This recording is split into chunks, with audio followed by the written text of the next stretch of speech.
Il y a prédication à Lelo sur le thème de la souffrance d'une femme trahie. Thème la souffrance d'une femme trahie, j'ai tiré le message dans la Bible, dans la Genèse. On va le découvrir tous ensemble dans l'histoire de Agar et Abraham. Aujourd'hui, on ne va pas parler de Sarah et Agar et Abraham. Aujourd'hui, on va parler d'Agar et de Sarah. Pour les gens qui ne lisent pas la Bible, je vais vous expliquer Abraham. Abraham, c'est le père de la foi. La Bible nous dit qu'Abraham, c'est le père de la foi. L'histoire d'Abraham, d'Agar et de Sarah, c'est un homme qui n'avait pas d'enfant dans la Bible. Sa femme Sarah l'avait proposé, sa servante, pour faire des enfants. Pourquoi? Parce que son mari n'avait pas d'héritier ou bien d'héritière. Donc, dans l'histoire, il y a Agar et Sarah. La Bible nous dit qu'il y a un jour, Abraham faisait la fête pour son fils Isaac. Et comment Abraham est arrivé à faire l'enfant ou les enfants avec sa servante. Donc, c'est ça qu'on va voir aujourd'hui, mes bien-aimés. C'est ça qu'on va découvrir aujourd'hui. Et Nakata titre Nabiso, il y a la souffrance d'une femme trahie. Vous savez que la trahison n'a pas commencé aujourd'hui. La trahison a commencé depuis le jour où Dieu a créé l'homme dans le jardin d'Éden. L'homme a commencé à trahir Dieu. Donc, Adam et Ève, ils ont trahi Dieu. Donc, le mot de la trahison n'a pas commencé aujourd'hui, dans notre génération. Le nom de la trahison a commencé depuis que la Genèse est. Depuis que Dieu a créé l'homme, la trahison était déjà là. On va parler sur le sujet la souffrance d'une femme trahie. Agar a été trahi par Abraham. On va parler de ce sujet. Mais comment Abraham est arrivé à faire des enfants, ou à faire l'enfant avec Agar? On va d'abord parler de ça. Dans ma parenthèse, et puis on va continuer notre prédication. Le sujet du jour n'est pas pour Sarah. Le sujet du jour n'est pas pour Abraham et Sarah. Le sujet du jour, c'est Agar et Abraham. Mais pas Sarah et Abraham. Mais on va quand même voir comment Abraham est arrivé à faire des enfants avec sa servante. Abraham avait beaucoup de richesses. Le père de la foi. Il avait beaucoup de richesses. Et il n'avait pas d'enfant. Ni lui ni sa femme ne mettaient pas au monde. Comme tout homme respectueux, tout homme a respecté sa famille, n'a bien l'homme qui respecte sa femme, il a vu que la femme ne faisait pas d'enfant. Donc, étiqueté, ça ne l'a pas dérangé. Ça n'avait pas dérangé à Abraham. Abraham grandissait comme ça, avec sa femme. Il n'avait pas d'enfant, mais ils avaient beaucoup de richesses. Et un jour, Abraham, en rentrant dans sa maison, c'est sûr que Sarah voyait les richesses qu'il avait. Son mari avait des richesses, ils avaient des richesses. Et vous savez, toujours les femmes, ils ont toujours le cœur ou bien l'esprit un peu, je ne sais pas dire un peu avancé. Que Dieu me pardonne pour dire ça, pour voir des choses. Quand son mari rentrait, c'est sûr qu'elle avait senti qu'il y a vraiment quelque chose peut-être qui n'allait pas bien. Parce que c'est pas possible, bien, je ne sais pas qu'est-ce qui avait fait que Abraham et Sarah posent le problème à son mari de faire les enfants avec sa servante. Donc le manque là dans la maison. Sarah a réfléchi, elle s'est dit, bon, nous on a beaucoup de biens, on a beaucoup de richesses, on n'a pas d'héritier ou d'héritière, mais puisque moi j'ai ma petite là qui est avec moi ici là, elle est tellement belle et bien, je vais proposer à mon mari de prendre Agar, notre servante, de faire un enfant bien, des enfants avec Agar, pour avoir des héritiers, ou bien des héritières. Et un jour, Abraham, en rentrant, c'est sa femme qui l'appelle. Abraham, ça va, ça va. Comment? Oh non, non, ça va. C'est sûr, après le dîner. Et Abraham, Sarah commence à expliquer. Bon, Abraham regarde comment on est là, on est déjà vieux, tu es déjà vieux, je suis déjà vieille. Et c'est juste une petite parenthèse que j'ouvre pour montrer aux gens, peut-être qui ne lisent pas la Bible, qui ne connaissent pas l'histoire, que vous pouvez avoir, pour avoir une idée de ce qu'on va dire pour le sujet d'aujourd'hui. Donc, Abraham, on n'a pas d'enfant. Abraham dit, mais ça, tu connais ça depuis longtemps qu'on n'a pas d'enfant, mais on a beaucoup de richesses. Ça, c'est pas un problème, Sarah. Non. Moi, j'ai une proposition. Abraham dit, tu as une proposition? Oui. Parce que c'est pas quand même passé comme ça. Abraham va là-bas, va faire des enfants, tout. Non, non. Il fallait quand même une coopération. Et quelle est ta proposition, Sarah? Bon, regarde. Pour ne pas aller loin, nous, on a une servante ici, oui, notre petite là. Tu vois comment elle nous respecte, tu vois comment elle est avec nous, tu vois comment la petite travaille à la maison, tu vois comment elle est ceci, elle est cela, elle est... Abraham dit oui, ok. Maintenant, quel est ton problème? Mais mon problème, Sarah, Abraham, est-ce que tu peux faire des enfants avec Agar? Pour qu'on puisse avoir des héritiers ou bien des héritières à travers elle. Parce que c'est ma servante. Si tu fais des enfants avec elle, ce sont mes enfants que moi je te donne. Donc, est-ce que c'est possible? C'est sûr, Abraham a réfléchi. Quand Abraham a fini par réfléchir, il est venu dire à sa femme, ok, oui, merci. À Sarah, je veux le faire. Et mes bien-aimés, Abraham est parti maintenant vers sa servante. Quand Abraham est parti vers sa servante, c'est là où ils ont eu un enfant qu'on appelle Ismaël. Et un jour, mes bien-aimés, il y avait la fête. Pourquoi? Parce que la volonté de Dieu, Dieu savait que non. À travers ce vieux couple-là, je vais leur donner des héritiers et des héritières. Mais tellement que l'homme est pressé, tellement que nous sommes pressés par nos envies, tellement que nous sommes pressés par nos besoins. Abraham, Sarah a dit non, va faire des enfants là-bas. Et son mari aussi a accepté. Et la volonté de Dieu était que Dieu savait, quel que soit le temps, quelle que soit la durée de la situation, de leur stérilité, de leur manque, je vais leur donner des enfants. Et qu'est-ce qui s'est passé? Abraham est parti commencer à faire des enfants avec Agar. Et la volonté de Dieu s'est manifestée dans la vie d'Abraham. Dieu avait promis aussi à Abraham de lui donner des enfants. Mais moi, je vais te donner ton enfant à toi, un enfant biologique, l'enfant qui va sortir de toi-même et de ta femme Sarah. Et quand l'enfant est venu, l'enfant était là. Et entre les deux enfants, Sarah Sarah ne voulait plus que le premier fils d'Abraham puisse hériter les biens d'Abraham ensemble avec l'enfant biologique qu'il a fait. C'est les problèmes familiaux, ça ne manque pas là où les hommes ou bien les gens vivent, vous savez. Et quand Agar a fait son enfant, bien quand Agar était enceinte, il y avait maintenant des problèmes maintenant au sein de la famille, dans leur maison. Si vous lisez la Bible, vous allez connaître.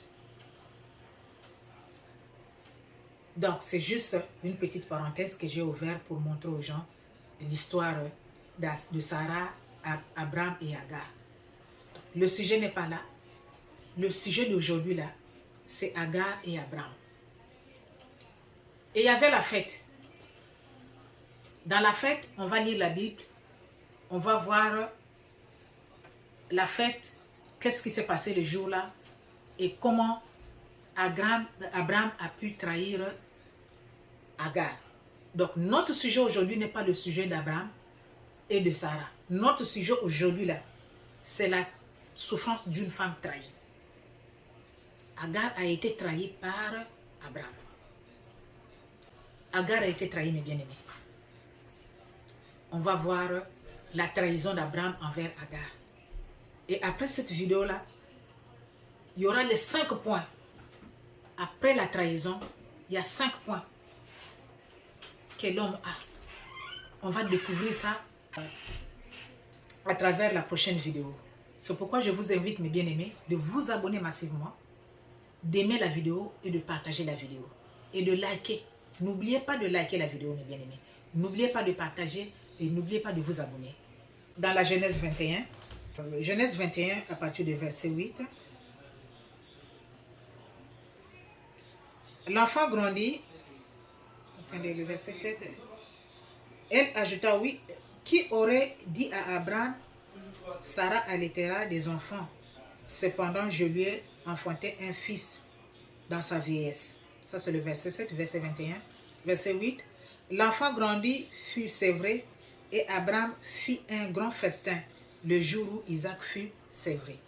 Donc, c'était la fête, je crois que c'était l'anniversaire de Isaac. Sarah vit rire. Le fils d'Agar, l'Égyptienne, avait enfanté à Abraham. Donc, dans la fête, mes bien-aimés, vous voyez, fête Zoleka, quand la fête était là, Agar, Sarah, la femme d'Abraham, donc, elle a vu le fils d'Agar venir dans la fête et l'enfant a ri. Abraham, Sarah s'est dit, mais pourquoi l'enfant l'a ri? Comme l'enfant l'a ri, donc il est en train de rire, mon fils ou quoi?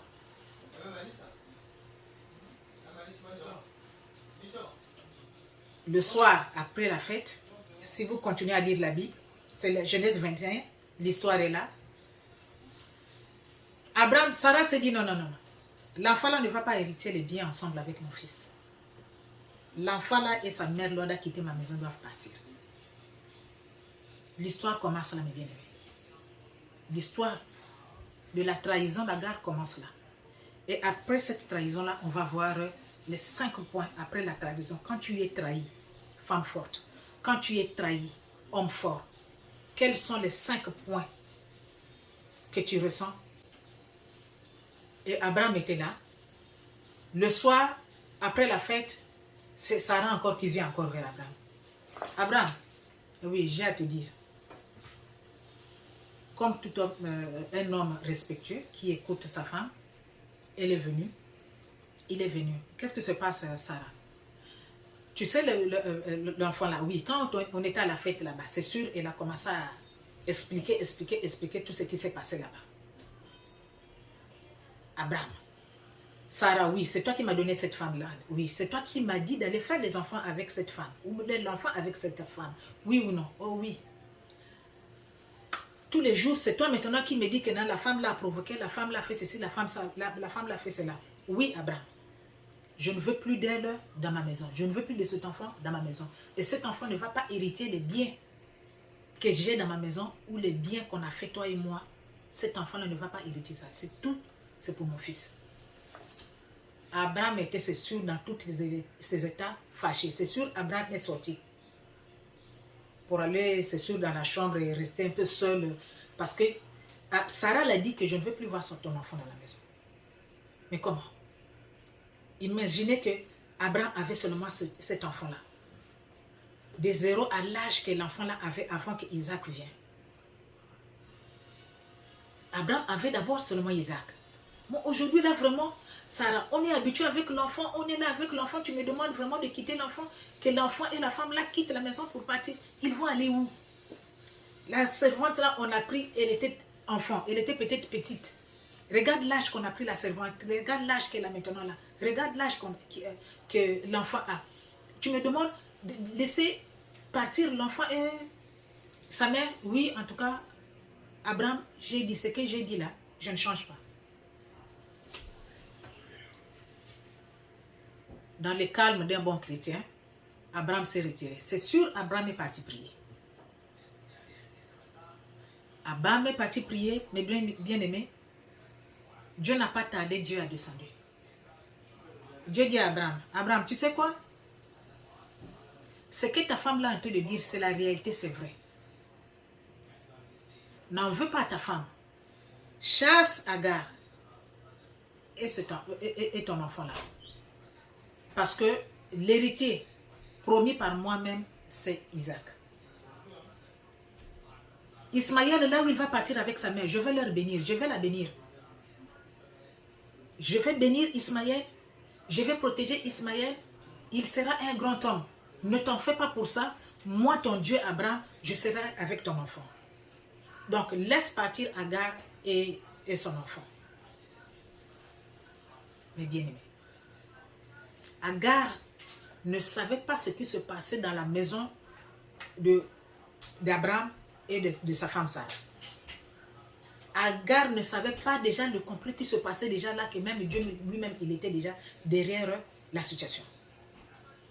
Et pourquoi Dieu aussi a accepté, ça c'est une autre parenthèse, pourquoi Dieu a accepté que Agar part avec l'enfant? Parce que quand il y avait maintenant des disputes, quand l'enfant là n'était pas, c'est sûr peut-être qu'Abraham n'avait pas de disputes, des disputes qui vraiment déchiraient leur cœur, qui les tourmentaient, qui les troublaient dans leur foyer entre elle et Sarah. Mais depuis que l'enfant était venu là, il y avait maintenant des problèmes. Et quand il y avait maintenant des problèmes, des colères, des conflits, qu'est-ce que Dieu faisait? Dieu s'éloignait peut-être, c'est sûr, d'Abraham. Vous savez, les conflits, les disputes dans un foyer ou bien dans la maison, qu'est-ce que ça apporte? Ça apporte le retard. Ça apporte les blocages. Ça apporte les freinages dans les foyers. Les disputes inutiles. Les choses qu'on peut régler.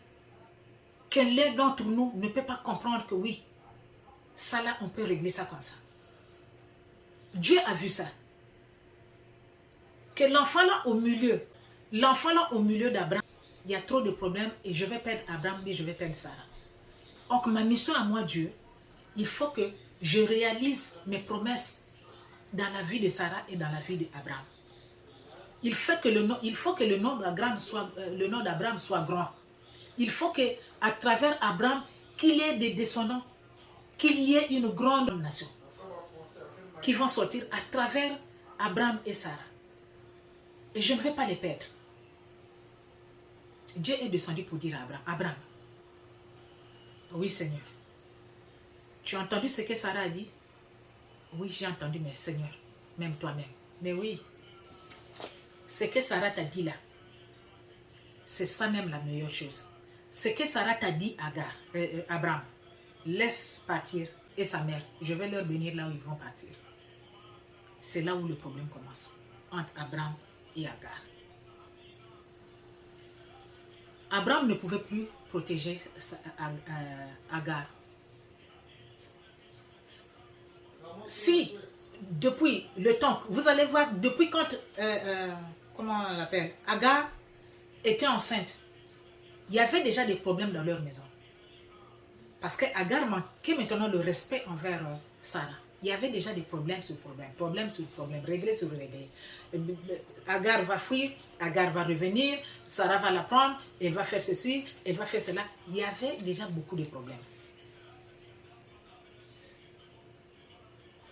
Mais si Agar était toujours là, dans la maison d'Abraham, c'est parce qu'elle bénéficiait, elle et son fils, la protection d'Abraham. Mais le jour là aussi, Dieu a dit non. Laisse partir Agar et son fils. Je vais leur bénir là-bas. Agar ne savait pas. Mais bien aimé, c'est là où on rentre dans le sujet de la trahison d'Abraham envers Agar. La Bible nous dit que très tôt le matin,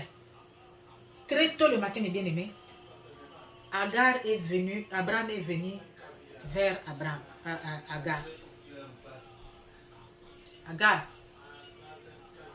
bonjour. Ben, regarde, mais je viens de t'amener l'eau et le pain qui est là. Tu plies tes bagages, tu prends ton enfant, qui est notre fils, tu sors de la maison. Vas-y, je ne veux plus te voir dans la maison, je ne veux plus te voir, c'est sûr, dans le village, dans ma ville. Va, loin de moi et loin de ma famille. Femme forte, homme fort. À quelle heure? La Bible nous dit très tôt le matin. Très tôt le matin, Abraham est venu réveiller Agar pour dire à Agar, tu dois sortir de la maison, tu dois sortir de ma famille et tu dois sortir même de la ville. Éloigne-toi de nous. Vas-y. Toi, à la place d'Agar, quelle est ta première réaction? Mon frère, ma soeur, femme forte, homme fort, quelle est ta première réaction? Tu es dans ta maison aujourd'hui là, avec tes enfants. Tu sais que tu n'as pas de problème avec ton mari. Tu sais que tu n'as pas de problème avec ton homme. Tout d'un coup, la personne va venir te dire que non, sors de chez moi parce que je ne veux plus de toi. Tu as les enfants. Vous avez peut-être des biens ensemble. Vous avez tracé des projets. Que l'année temps, on va faire ceci, si Dieu nous prête vie. Ok, la semaine temps, on va aller ceci. Tout d'un coup, comme ça, là, on vient te dire seulement que non, sors de la maison et vas-y. Avec tes enfants, bien avec ton enfant. Quelle est ta première réaction? Oui, ce sont les 5 réactions-là qu'on va venir parler dans la prochaine vidéo. Donc, ne manquez pas, mes bien-aimés, aimez et partagez la vidéo et likez la vidéo. Abraham sort. Tu dois sortir. Quelle était la première réaction? La première réaction, mes bien-aimés, d'Agar. La trahison. Quelle était la première réaction d'Agar? C'est sûr, Agar s'est posé la question, mais Abraham, qu'est-ce qui se passe? D'abord, au début, quand Abraham a commencé même de parler, c'est sûr qu'il ne comprenait pas d'abord, parce que si on dit très tôt le matin, ça peut être dans les 4 heures, dans les 5 heures du matin, avant 6 heures. Donc, c'est sûr que c'était avant 6 heures ou bien avant 5 heures du matin. Donc, à partir de 4 heures, bien 3 heures à 6 heures, on vient te réveiller comme ça là. Réveille-toi, j'ai à te dire, bien réveille-toi, j'ai à te parler. Là où je te parle, là, tu plies tes bagages, tu sors. Vas-y, je ne veux plus te voir. Qu'est-ce qui se passe, Abraham? Qu'est-ce qui se passe?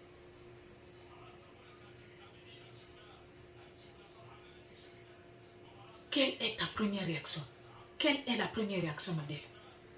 Quelle est la première réaction, femme forte, homme fort? Quelle est la première réaction quand tu es trahi? Par une personne que tu as aimée, par une personne que tu aimes, par une personne que tu crois en lui, par une personne que tu crois que non, ça c'est, ça comment, quand je suis avec la personne là, je suis en sécurité. Et c'est la personne là qui va venir te trahir. Quelle est ta première réaction? C'est les 5 réactions là qu'on va venir voir la prochaine vidéo. Quelle est ta réaction? Les réactions, mes bien-aimés, oui, la trahison existe. J'ai vu des femmes trahies autour de moi. J'ai aussi vu des hommes trahis autour de moi. Oui, j'ai vu des hommes trahis, j'ai vu des femmes trahies. Être trahi. Imagine qu'aujourd'hui tu te réveilles, mes bien-aimés. L'ami que tu appelles toi ami, ami que tu appelles toi frère, ami que tu appelles toi soeur. Quand tu es à côté de ton ami là, tu te dis que non, non, non, ça c'est vraiment mon ami. Demain tu dors, tu te réveilles, cet ami-là commence à sortir avec ta femme. Tu découvres que cet ami-là commence à sortir avec ta femme. Tu découvres que ton ami-là commence à sortir avec ton mari. Quelle est ta première réaction? Quelles sont les 5 réactions de l'homme envers la trahison? Oui. La trahison, tous, on a vécu la trahison. Oui, ma belle, la trahison, oui, la trahison existe. La trahison. Tu te réveilles de bon matin comme ça là. Les enfants que tu as fait grandir dans ta maison, j'en ai vu dans mes yeux. J'en ai vu dans mes yeux. Une dame qui est séparée avec son mari pendant des années. Et le mari est parti prendre une autre femme. La femme là est venue dans le foyer. Elle a trouvé des petits-enfants. C'est-à-dire la dernière mois que j'avais vu, pour la première fois quand j'avais vu cette famille-là, la dernière avait 4 ans. Ils étaient, je ne sais pas, à 3 ou bien à 4 enfants, 3 ou 4, à moins que je me trompe. Et la femme-là n'était même pas à la base de la séparation de cette famille-là, c'est-à-dire de papa et de cette maman-là, de la première femme-là. Elle, là, elle est venue trouver les enfants des petits-enfants. Le mari l'a dit que ma femme là était partie. Mais pas à cause de toi. Ma femme là était partie. Elle avait trouvé peut-être mieux ailleurs. Ou bien je ne sais pas qu'est-ce qui s'est passé dans le couple. Et l'homme a épousé la femme. La femme a pris des petits-enfants. La dernière avait 4 ans ou 3 ans. La femme là a pris ses enfants-là comme ses propres enfants, les bien-aimés. Comme ses propres enfants. La femme a pris les enfants-là comme ses propres enfants. Si tu viens dans la maison là, tu rentres, tu ne sauras pas que non, ça c'est pas les... Si on ne te dit pas, tu ne peux pas croire, tu ne peux pas imaginer que ce n'est pas ses enfants. Et qu'est-ce qui s'est passé? Quand les enfants ont pris l'ampleur, les enfants ont grandi. Les enfants ont commencé à manquer de respect pour cette femme-là, mais pour la maman-là. Pourquoi? Parce que leur maman, là où leur maman était partie, ça n'avait pas marché. Vous savez, les choses là aussi, ça c'est une autre parenthèse, excusez-moi. Les choses là se passent quand la femme est partie comme ça. Si ça réussit là-bas, les enfants là, et le couple là, et le mari est passé là, leur couple ça marche. Mais si ça ne marche pas là où la femme là est partie. Et si c'est les gens de femmes qui ont les yeux dans toutes les rétroviseurs, c'est-à-dire commencer à tourner, à voir, que là, ça n'a pas marché, je préfère repartir là-bas, là où peut-être mes enfants sont là-bas. Ils vont commencer à intoxiquer maintenant les enfants. Commencer à parler maintenant. Quand, maman, oui, comment vous allez là-bas? Oui, on s'est réveillé aujourd'hui, mais maman, regarde. Ah, mais comment ça? Ça commence à parler comme ça, là. Les enfants commencent à écouter, les enfants commencent à se rebeller dans la maison, commencent à manquer maintenant le respect chez la maman qui regarde, chez la maman qui veille sur eux depuis leur enfance. En oubliant que non, la femme là, ce n'est pas elle qui était à l'origine de la séparation de leur père et de leur mère.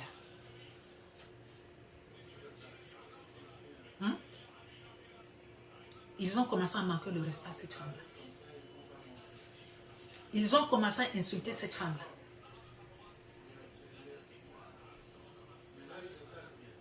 Quelle est ta réaction à toi quand vraiment les enfants que toi tu as pris, enfants, commencent à t'insulter? Commencent à te dire, c'est ma mère qui était meilleure. Mais est-ce que, par exemple, c'est moi qui ai séparé votre mère? Non.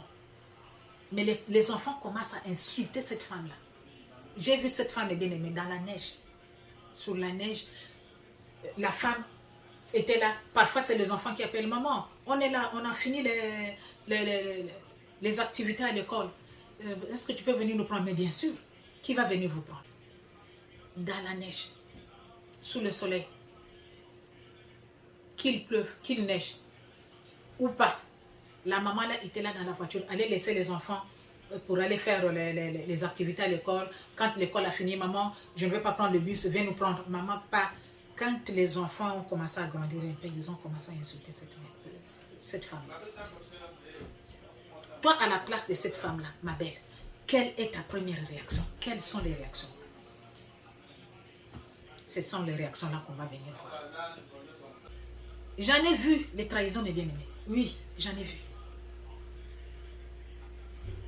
J'en ai vu la trahison. L'autre qui vient, qui m'explique sa situation, il me dit que, ma soeur, c'est compliqué. Hein? Regarde ce que je viens de découvrir. Mais ça, c'est quoi? Elle me montre son mari qui a joué la loterie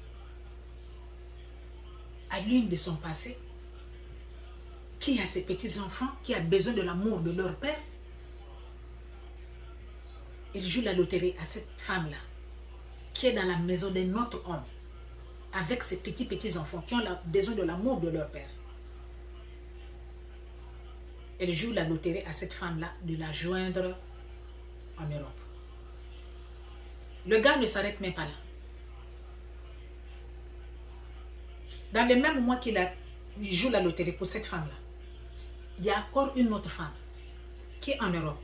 Il prend cette femme-là, il l'envoie chez sa famille pour la présenter chez sa famille. Mais entre-temps, il a une famille dans la maison. Il a des enfants à la maison. Il a une femme à la maison. Il envoie cette femme-là qui quitte l'Europe. La femme quitte l'Europe, part en Afrique. par ses instructions, par ses ordres, va voir ma famille, c'est moi qui t'envoie, et régler, je ne sais pas, régler quoi? Est-ce que c'est le mariage? Régler quoi? Et celle qu'elle a envoyée au pays là, ne connaît pas qu'elle a joué la loterie à l'autre. L'autre ne connaît pas que l'autre, elle a envoyé une femme chez sa famille pour aller présenter chez sa femme. Donc, le gars est là. Et là, oui, il est là même dans la ville, là. Il n'est même pas avec même cette famille-là. Il a encore peut-être, il a encore. Imaginez quand la femme, là, a découvert toutes ces choses-là. Quelle a été la réaction de cette femme? La trahison. La souffrance d'une femme trahie.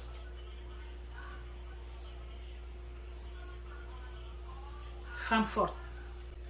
Mais je sais une chose. Une personne qui croit en Dieu. Une personne qui fait confiance à Dieu. Même si la trahison est là. Dieu finit par remonter la personne.